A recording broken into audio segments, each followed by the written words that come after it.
the other day in the morning, I think, after our breakfast, the phrase, the reference to the three blessings, what was it now? Came up. Was it three blessings? No.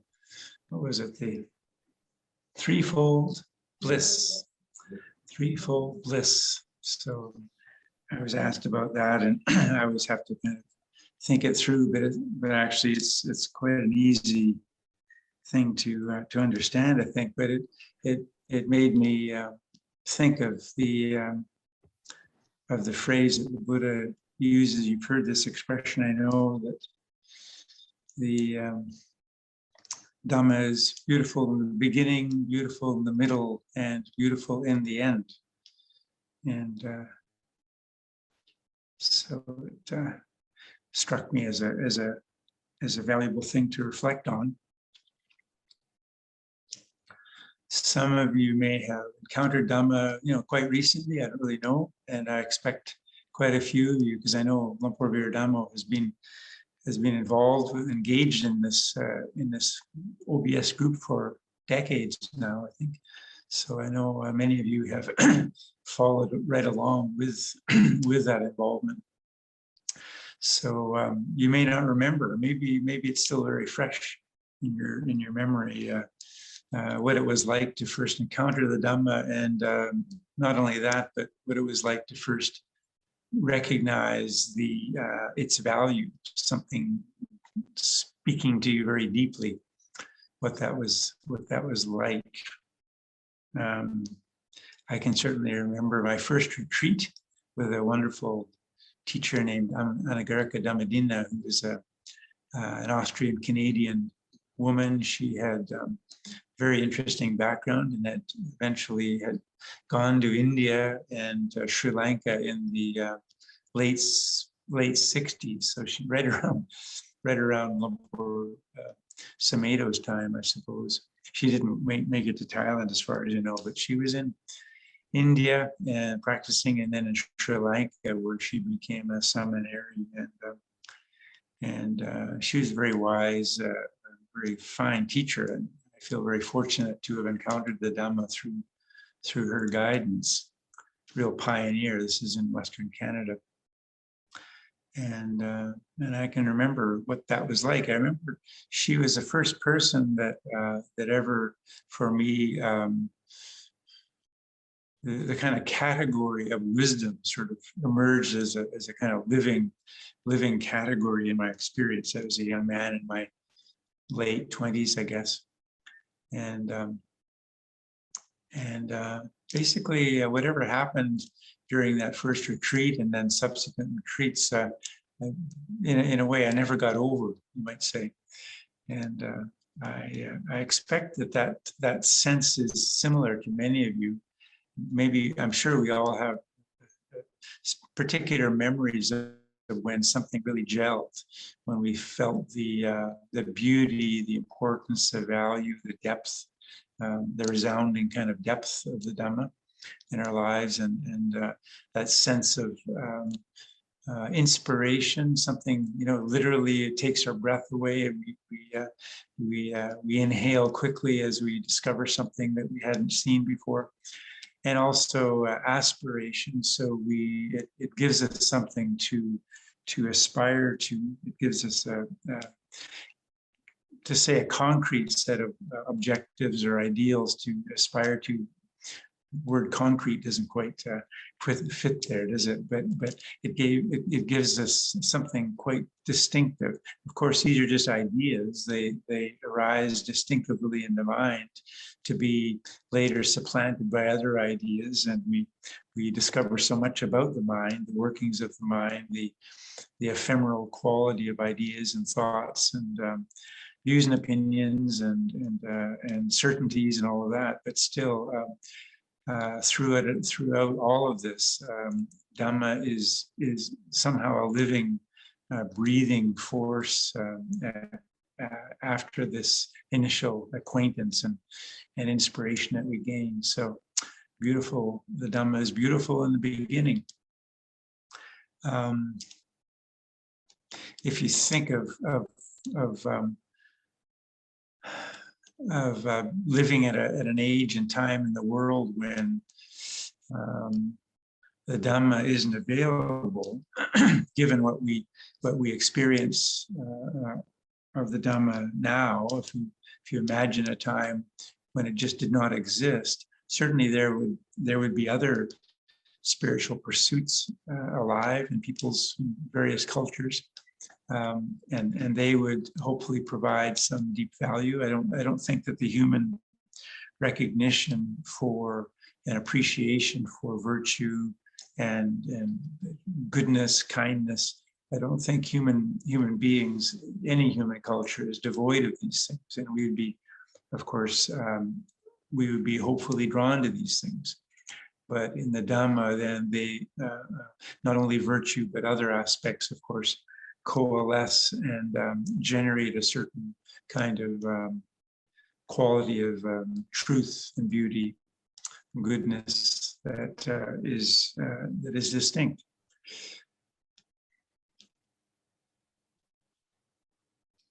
So it gives us a kind of bounce in our step, and it provides a great deal of life and focus and orientation in life, which is very precious.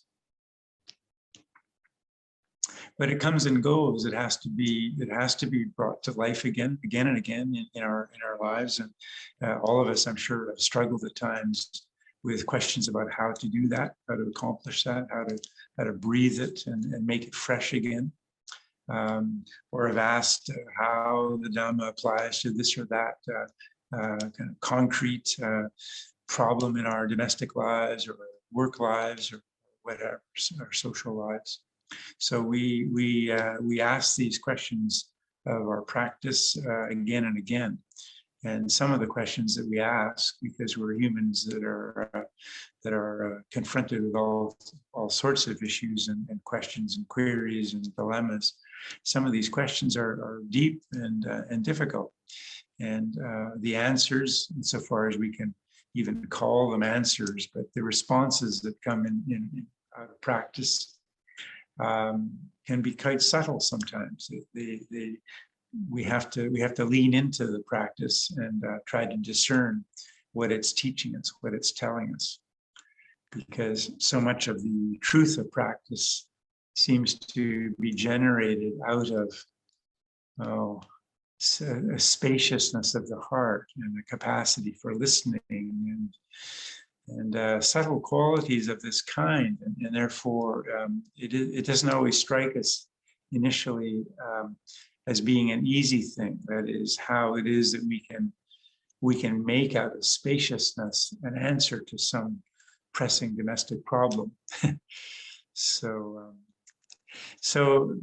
Dhamma is beautiful in the middle. And what's that about? Well, I'm sure that's to some degree or another where most of us find ourselves most of the time, which is insofar as it is beautiful, and we know that it can be beautiful, but it doesn't always feel beautiful. But this involves persistence, determination, a capacity to continue to give heart, to continue to give heart to practice.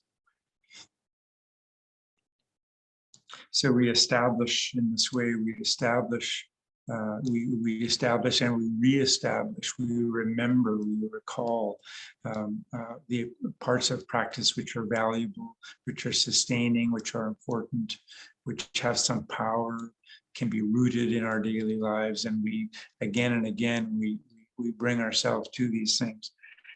And in some ways, we reinvent them, because things go stale without inquiry, without freshly returning to things, remembering what it is that they can offer. But breathing fresh life into them. Otherwise, they seem to sometimes, in a sense, go stale. Because we can't refer to the things that we know. We can't refer to them again and again and expect them to just bloom forth again and offer answers to persistent or conspicuous issues that are alive in the present. We have to be prepared to ask the questions again and again, rather than assume that an answer that we once had is still pertinent and stable, because answers aren't stable things any more than anything else. So we have to be prepared to ask the question again. So one of the qualities that enables persistence, I think, is humility, is modesty. Recognizing that sense of certainty or inspiration that I got last week when I remembered something, it doesn't necessarily have to engage me in the same way this week when I have some sort of dilemma, problem, source of suffering. So persistence involves a great deal of, you might say, creativity or willingness to continue and a willingness to begin again. I'm sure even if you haven't read the book, I imagine we've all heard that expression, Zen mind, beginner's mind, the book by Shunryu Suzuki. And it takes some humility to really begin again. But it's when some experience in life, some great loss, some argument, some ongoing conflict, some heated sort of relationship. It's when that is persisting in our lives that eventually we breathe in and we breathe out a few times, maybe a few dozen times, and we just recognize that we need to begin again in whatever way that means. So returning to practice, because we do forget, don't we? We forget the value of this or that. We forget the power of loving kindness. We forget maybe to be as scrupulous with our precepts from time to time, in the quality, the care that we bring to our speech. We think that being honest sometimes can occur even at the expense of kindness or balance, maybe in what it is that we say, the opinions that we might offer about someone in our experience. We forget these things. This is a normal part of practice, and an equally normal and necessary part of practice is remembering. And as I often say, remind us, memory is a very crucial part of mindfulness, of sati. right in the definition of sati comes this beautiful word, memory. So continuity in practice is difficult, and we all know that it's a very challenging thing to feel the continuity, any kind of continuity of practice in the midst of daily life, domestic arrangements, work life, transportation, traffic jams, burnt toast, whatever it is, you name it. It's a challenge to rise to this. And if you've had the experience, the opportunity, the occasion, the great privilege sometimes to be on lengthy retreats, 10-day retreats, maybe. Some of you may have practiced in Goenka tradition or in their very disciplined style, or various forms of retreat. You'll know, hopefully sometime maybe later in the retreat, you'll recognize what it feels like to experience some kind of continuity of practice, where mindfulness has a kind of power, momentum, and there's an inertia to it, and it continues.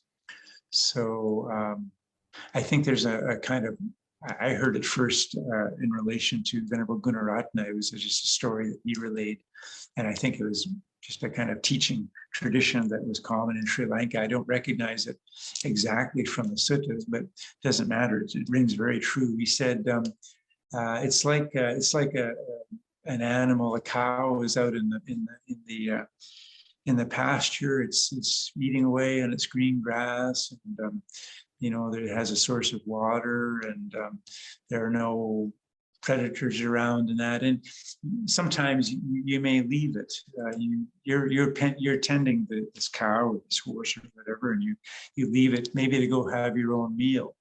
And when you come back, okay, it's not exactly where you left it, right under that tree or in that little area of grass, but it's in its environment. It's eating, it's drinking, it's content, it's safe, and so it isn't. It's a very easy matter simply to find it, and in this case, in other words, to pick up the object of meditation once again. Because even in meditation retreats, of course, we go off and we have meals, or we go off and we have a rest and we get up in the morning. But in a retreat circumstance, over time, as I say, this kind of inertia, this power does develop. And so, in fact, it's quite a simple matter, once again, to sit down and see the breath almost rise to your attention. To be able to continue. I certainly experience this sometimes, say in Bodh Gaya, which some of you have been there, is a very noisy place. It's full of sensory impressions, people in all kinds of colors, and circumambulating the temple and chanting. So very often you'll hear 3 or 4 different languages of chanting going on at the same time, sometime with drums and horns if the Tibetans are in force. And but when you're there practicing day after day, maybe week after week, you just sort of settle into the practice, and the mind there's a kind of wholesome sense of guardedness to it. So focus of attention is a fairly natural matter, you might say. It's simple, it's natural. It just it comes up on its own. And when you're distracted for a moment, it doesn't take much to settle back in your position, your posture, and for the object of mindfulness to rise again. So this kind of continuity of practice is very valuable to experience, because at least we have some kind of recollection, some appreciation for the power that practice can attain. And of course, this is relative to each of our experiences, our ability to practice in that kind of way, in a formal retreat kind of experience. Not everyone has that great luxury or great merit to so far in life, maybe to being able to do that. But still, even after an hour or 2 of practice, or I think probably all of you have attended the day retreats that OBS puts on, even on Zoom. And if you think back to how you began the day, or how the day before such a retreat felt, and then if you can recall what it was like at the end of that day, when whoever the instructor was at the time was running over kind of things that you'd done in the day, and maybe you'd done a little bit of chanting and appreciation and said your goodbyes to the faces on the Zoom call, or if it was in person. But you may recall from that kind of leave taking that the mind is different. It's settled in a way. There's a kind of calm and clarity. Experience is not so jagged or so impulsive.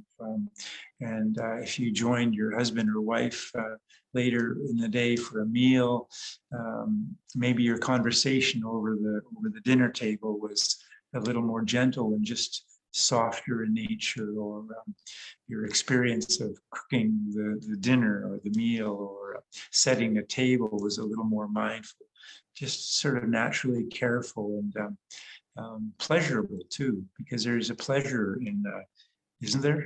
Wouldn't you say? Isn't there a pleasure to being present in the moment and just comfortable in the here and now? There is a pleasure there. So the Dhamma is beautiful in the middle. Okay, it isn't always, of course. It's because we've forgotten, but that's going to happen too, and that's one of the precious, valuable, fortunate forms of suffering that practitioners have. I mean, I can't tell you how many times I've had to remind myself of this, but also just when people have had questions about some problem that's erupted in their life, and I mean, it isn't that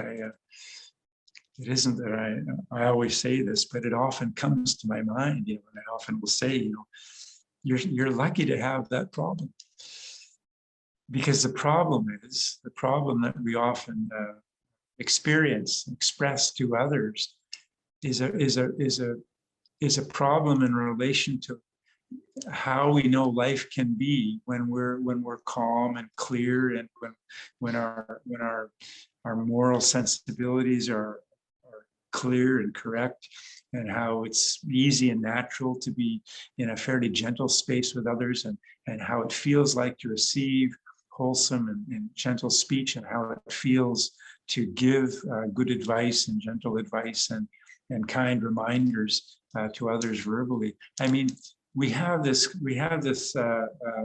great resource of recollection. This is an aspect of mindfulness. And so when we really feel like we're off the beam, it's in part because we know that we can do better, we can be better. We know what it's like to be mindful and clear and somehow more confident in where the path is, where the path lies before us. And we know what it feels like to be off the path, to be somewhere in the weeds on the side. So, as I say, we're fortunate to have that particular problem, and it's not a bad thing to remind ourselves of this from time to time. I realize that some issues that are up in the middle of a life are tragic, and the losses that people can experience are very deep and long lasting. I'm not trying to make light of what it is that can arise in our lives, but just kind of giving us some guidance, because of course any human life is susceptible to enormous, grave and profound tragedy. And so practice has to have something to say to this. It may not be easy, and it could be months or years in actually coming back into some clear sense of beauty and balance and direction. But there again, we're so fortunate to have these teachings to come back to insofar as we can. So Dhamma is beautiful in the beginning, Dhamma is beautiful in the middle, and of course, and this is where it seems obvious to us, Dhamma is beautiful in the end.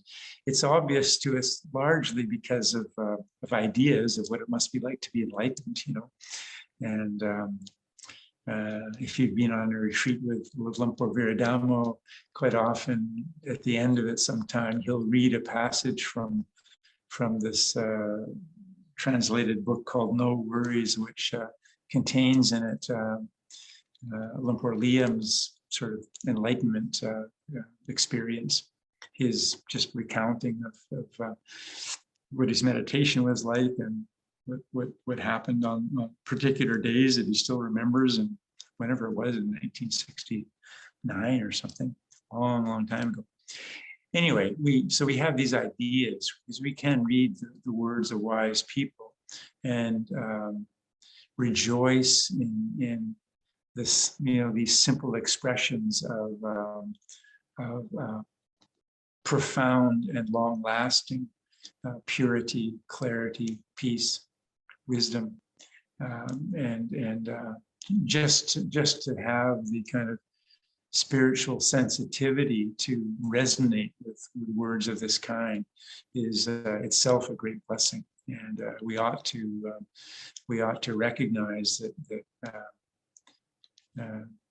we have everything it takes to begin. We know that, and we certainly have what it takes to continue. We know that too, and we resonate with expressions of this kind, and so it takes maybe a bit of faith, a bit of confidence, belief, but let's just say we have what it takes to experience the beauty of Dhamma in the end as well.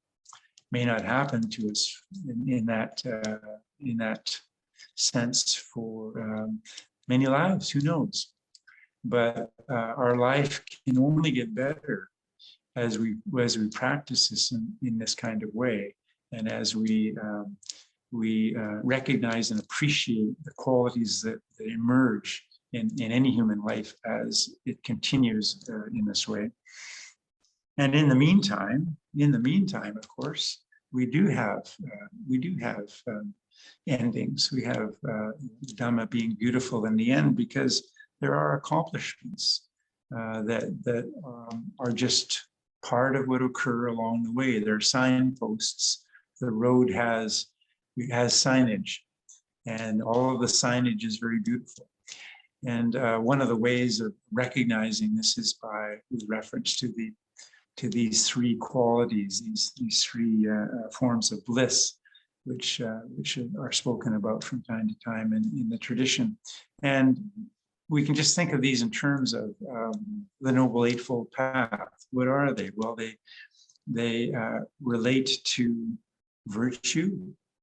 So sila, samadhi, panya.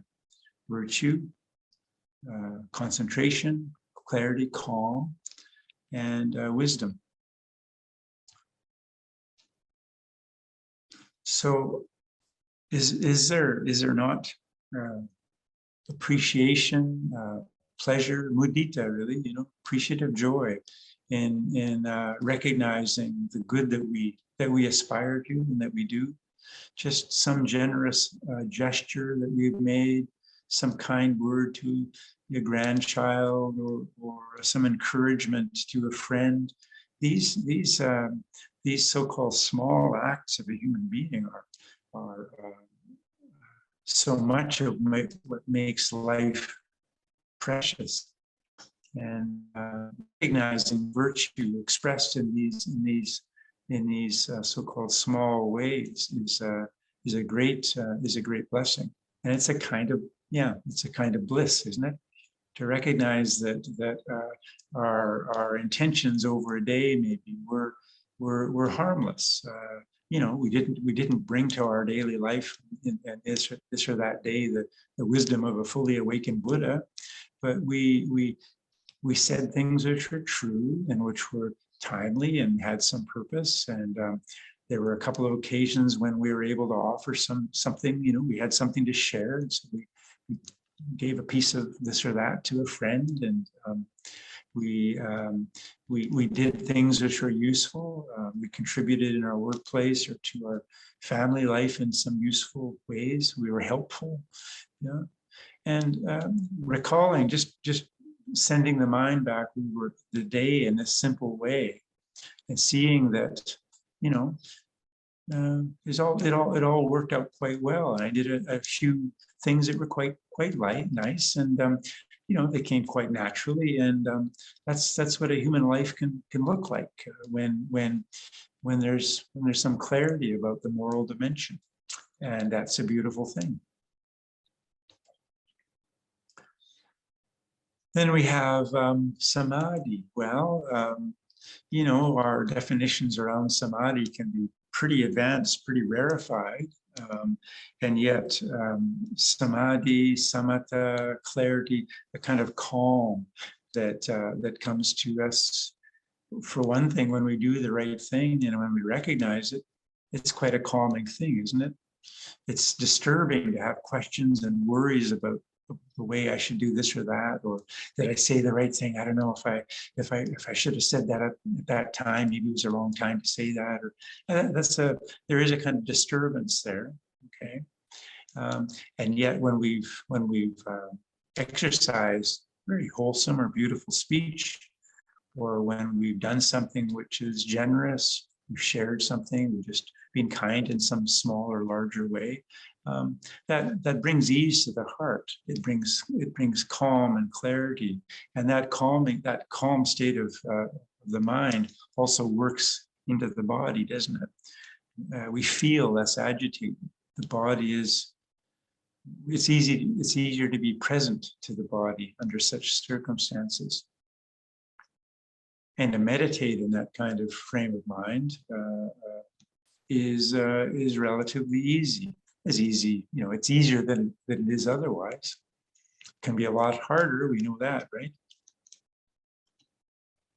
So with practice, with samma samadhi, with practice in this, we do experience, to some degree or another, we experience what a calm state of the heart and mind can feel like. Questions that we had of our practice seem to come, healthy or helpful responses come more easily to the mind. Little dilemmas we might have had with the partner or somehow or another, maybe we have little answers, they kind of glimmer up in the mind, and yeah, I'll try that. There's a kind of simplicity to practice.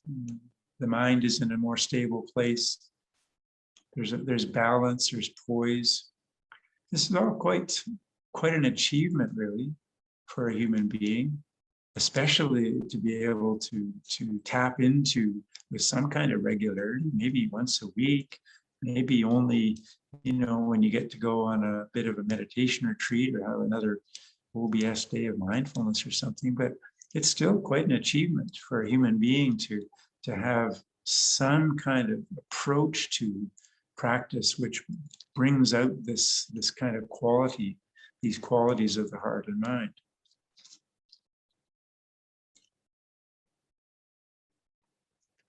And even when it isn't full awakening, when fully blown awakening of a Buddha or an Arhat isn't our experience, isn't our reality, still insight can arise. We have some kind of dilemma, some kind of question that we work with, and we try again and again to set aside our assumptions, that kind of mind of determination that I know it's right, and that, and we remember again, gee, I guess I don't, because it hasn't been working out, and we feel the beauty of humility again, and then see what emerges in an opening, with an opening kind of listening heart, and sometimes that in itself is enough to bring forth some quality of response, some valuable response. It may not be the answer to our question, but it may be just a way forward.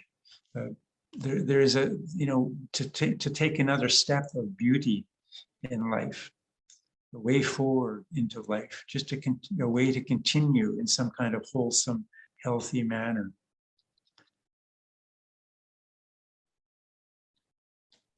And of course, insights can be a little more pronounced than that.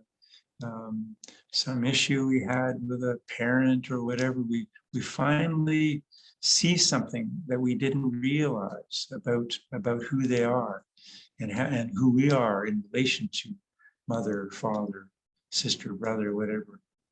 And there can be quite a transformation.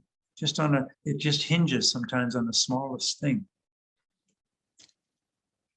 I had a friend, I maybe mentioned before, my good friend from university days, who was a mathematician, and he when he was explaining chaos theory to me, because I didn't know much at all about mathematics, but the best way he could explain it was imagining a big rock, a boulder at the top of a big mountain.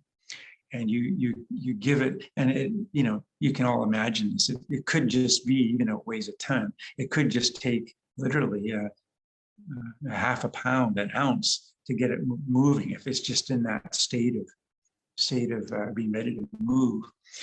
And just as it begins to move, there might be a small pebble here or there, and it rolls slightly to the left, slightly to the right, just a hair, but that difference is going to make it, maybe it could be a half-mile difference in terms of where it ends up in the bottom of the mountain. So sometimes rather big changes can just begin in a slightest way, but we need the clarity of mind and the openness of the heart, that listening quality, and the humility to notice it, because it may not be earth-shattering. That the movement of even a big boulder is just a subtle kind of gesture. You can almost not even see it begin to move, and yet it started. And from that slight movement, there may be a great transformation in a relationship, and it's come out of an insight. It isn't maybe full awakening as we understand it, but it's maybe going to transform in some way your relationship with this significant person, because you've sat long enough in an empty room and being willing and have been willing to watch and listen, to take care and give care. So the Dhamma, beautiful in the beginning, beautiful in the middle, beautiful in the end. And I think with that, my words come to an end.